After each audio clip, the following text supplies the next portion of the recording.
Mountain of Roses. I am Benson Kiamko, and I am demonstrate the 4 pillars of the first is the combination of abstraction and encapsulation.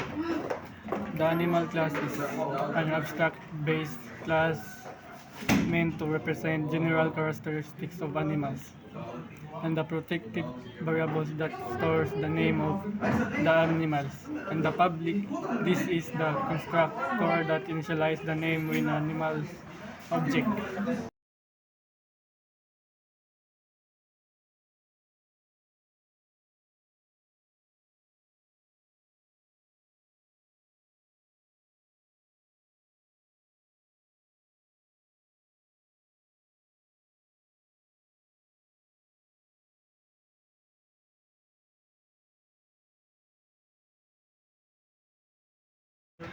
And second one, inheritance.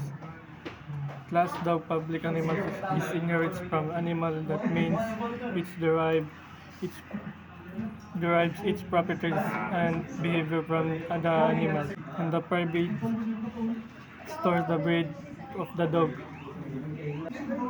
The dog class extends the animals class means it inherits the attribute and the speaks and the method. Bird speaks prints a message that includes the both breed and game and name. The dog allow with the dog sound.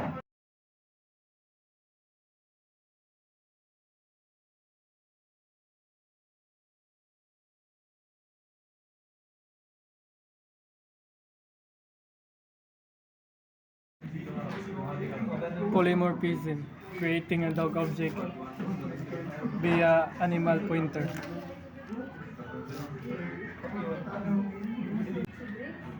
The dog speaks, calls the output, and the delete operator is used to delocate the memory that was previously located for the dog object.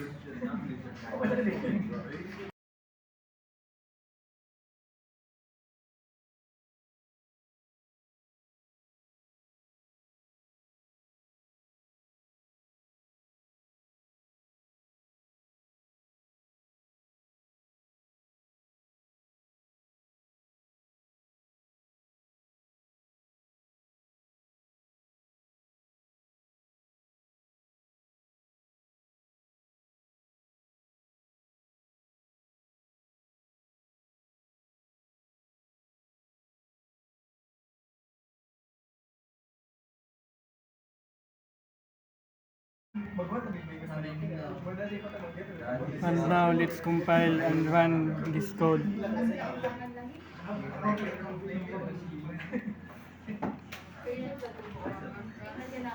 As you can see, there's no error of this code.